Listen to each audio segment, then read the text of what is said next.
Hello friends, कैसे हैं आप सब लोग। स्वागत है आपका एक स्टडी पॉइंट पर। तो हम डाउनफॉल ऑफ मुग़ल अम्पायर पढ़ रहे थे, ठीक है। तो लास्ट वीडियो में हमने यहाँ पे ख़त्म किया था, वहीं से शुरू करते हैं। तो हमने वहाँ पे पढ़ा था कि रफ़ी-उद-दौला जो शाहजहाँ सेकंड के नाम पे एक नया मुग़ल एम्परर बनता है, ठीक है। उसके बाद का जो स्टोरी जो है, उसके बाद की जो हिस्ट्री जो है, उसको हम डिस्कस करते हैं। रफ़ी-उद-दौला की मृत्यु के बाद शाहजहाँ प्रथम का सबसे छोटा बेटा, जिसका नाम था जहान शाह, उसी के बेटे को अगला मुग़ल शासक बनाया गया, जिसका नाम रोशन अख्तर था। और ये भारत का अगला मुग़ल शासक बना by the name of Mohammad Shah. और ये मुग़लों की गद्दी पर बैठा 1719 से लेकर के 1748 तक। तो इसका एक्चुअल नेम था रोशन अख्तर, और ये किसका बेटा था? जहान शाह का। और जहान शाह किसका बेटा था? बहादुर शाह फर्स्ट का। और फ्रेंड्स, ये भी याद रखेंगे कि मोहम्मद शाह को सबसे नालायक मुग़ल शासक भी माना जाता है।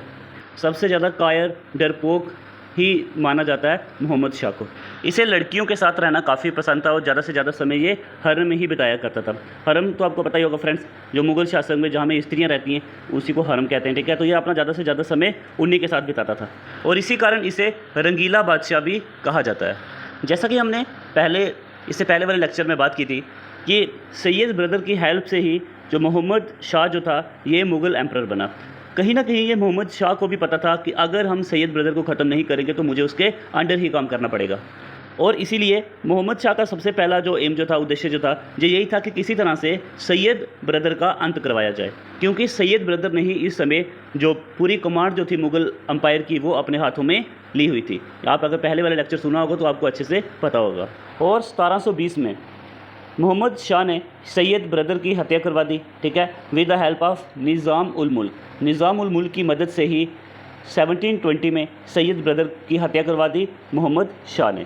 तो इन्हीं सैयद ब्रदर को किंग मेकर भी कहा जाता है, क्योंकि इन्हीं ने 3 मुग़ल शासक को गद्दी पर बिठाया, ठीक है। सारी कमांड अपने पास रखी और मुग़ल शासक में 3 मुग़ल शासक को गद्दी पर बिठाया, इसीलिए इसे किंग मेकर भी कहा जाता है।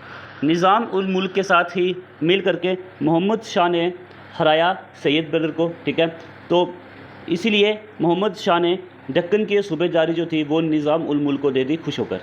सैयद ब्रदर की तो मृत्यु होगी, लेकिन सैयद ब्रदर की मृत्यु होने में सबसे ज़्यादा नुकसान जो है वो पहुंचा मराठास को, क्योंकि मराठास जो थे वो संधि करके बैठे थे। और जैसे ही इनके मरने की खबर जो है ये बालाजी विश्वनाथ को पता चलती है, तो बालाजी विश्वनाथ भी उनकी भी मृत्यु हो जाती है। वो इस सदमे को बर्दाश्त नहीं कर पाए और उनकी भी मृत्यु हो जाती है। और जैसे ही 1720 में बालाजी विश्वनाथ जी की मृत्यु हो जाती है, तो जो पेशवा का जो पद जो था इसको एक हेरिडिटिकल बना दिया जाता है। तो इसका मतलब ये है कि जो पेशवा का बेटा होगा वही अब पेशवा बनेगा, ठीक है। बालाजी विश्वनाथ की मृत्यु के बाद अब सेकंड पेशवा जो बनता है वो बना बाजीराव प्रथम, ठीक है। तो बाजीराव प्रथम 1720 से लेकर के 1740 तक नया मराठास का पेशवा बना, जो मराठा साम्राज्य का सबसे महान पेशवा माना जाता है। और मोहम्मद शाह के टाइम पीरियड में ही, इसके समय में ही बाजीराव फर्स्ट ने अटैक किया था दिल्ली पर। और याद रखेंगे, बाजीराव प्रथम के द्वारा ही मराठा अम्पायर को सबसे ज़्यादा विस्तार, सबसे ज़्यादा जो स्प्रेड जो किया गया था, ठीक है, महाराष्ट्र से लेकर के दिल्ली तक।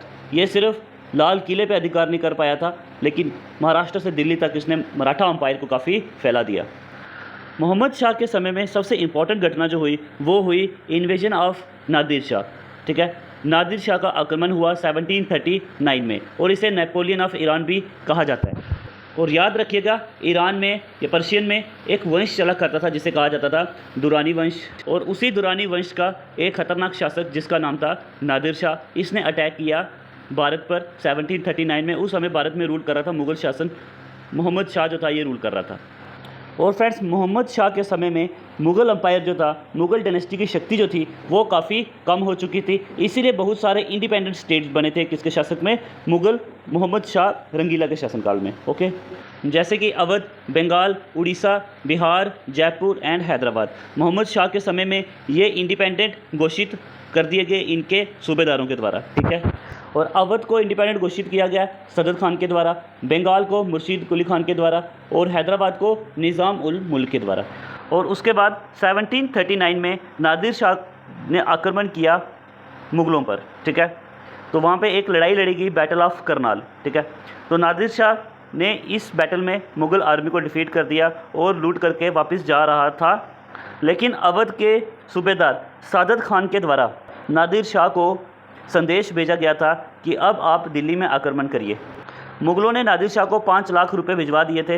नादिर शाह भी वो 5 लाख रुपए लेकर वापस जा रहा था, लेकिन सादत खान ने जब उसे इनवाइट किया कि आप दिल्ली में आक्रमण करिए, तो नादिर शाह जो है वो अपनी आर्मी को लेकर के दिल्ली में घुस आया और 40-42 दिन वो दिल्ली में उसने बहुत सारे आक्रमण किए, बहुत सारी हत्याएँ की और मुग़ल साम्राज्य से इसने लगभग 70 करोड़ की जो संपत्ति जो थी वो लूटी थी। और उसके साथ साथ इसने जो पीकॉक थ्रोन जो था, जो शाहजहाँ के द्वारा सोने का बनाया गया था और उसमें कोहिनूर डायमंड भी लगा था, वो भी अपने साथ वो लूट करके ले गया। 1747 में नादिर शाह की मृत्यु हो जाती है और इसी का एक सेनापति अहमद शाह अब्दाली अब बन गया नया रूलर, ठीक है। और जो अहमद शाह अब्दाली जो था, ये अपना पहला अटैक करेगा मोहम्मद शाह के पीरियड में। मोहम्मद शाह के पीरियड में ही इसने अपना फर्स्ट अटैक किया भारत में। 1748 में मोहम्मद शाह की मृत्यु हो जाती है, ठीक है। मोहम्मद शाह रंगीला की मृत्यु होने के बाद नया मुग़ल एम्परर जो है वो बनता है अहमद शाह, ठीक है। 1748 से लेकर के 1754 तक अब अहमद शाह जो है वो रूल करेगा भारत में और नया मुग़ल शासक बनेगा। और अहमद शाह के ही रूलिंग पीरियड में, ठीक है, अहमद शाह अब्दाली के बहुत सारे आक्रमण हुए भारत पे। अहमद शाह के बाद अब उसका नेक्स्ट जो मुग़ल शासक बना वो बना आलमगीर सेकंड, ठीक है।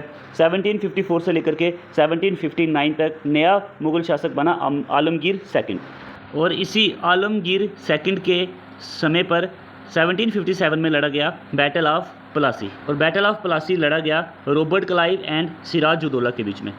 ये रॉबर्ट क्लाइव कौन था? रॉबर्ट क्लाइव जो था ये फर्स्ट गवर्नर था बंगाल का, और जो सिराज उदौला जो था ये नवाब था बंगाल का। इन दोनों के बीच में ही हुआ battle of Plassey. Alamgir second के बाद शाह आलम सेकंड ये बना मुग़ल डायनेस्टी का नया एम्परर और इसने रूल किया 1759 से लेकर के 1806 तक। शाह आलम सेकंड के रूलिंग पीरियड में हुआ 1761 में third battle of Panipat, Marathas and Ahmad Shah Abdali के बीच में, ठीक है। और अहमद शाह अब्दाली ने मराठास को हरा दिया था इस बैटल में। बैटल ऑफ प्लासी में रॉबर्ट क्लाइव ने सिराजुद्दौला को हरा दिया था। और थर्ड बैटल ऑफ पानीपत की बात करें तो अहमद शाह अब्दाली ने मराठास को हरा दिया था। इसके बाद एक इम्पॉर्टेंट बैटल होती है बैटल ऑफ बक्सर, ठीक है, 1764 में।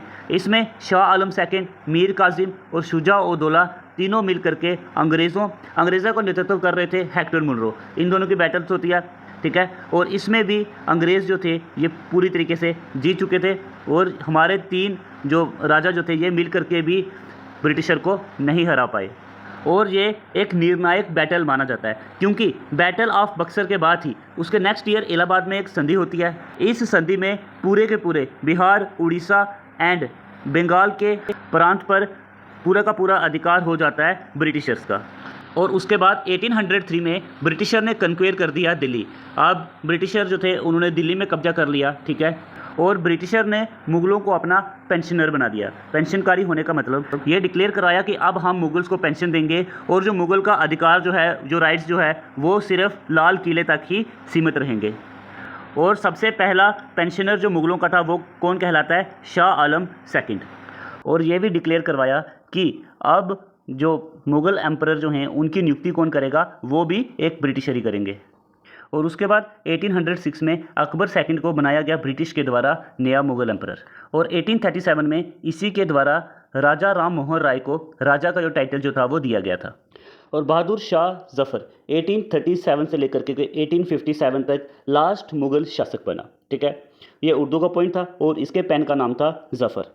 और ये रिवॉल्ट ऑफ 1857 का लीडर भी था, ठीक है। तो ये लीडर था 1857 के रिवॉल्ट का। तो 1857 में ब्रिटिशर के द्वारा इसे अरेस्ट कर दिया गया और इसे भेज दिया गया रंगून की जेल में।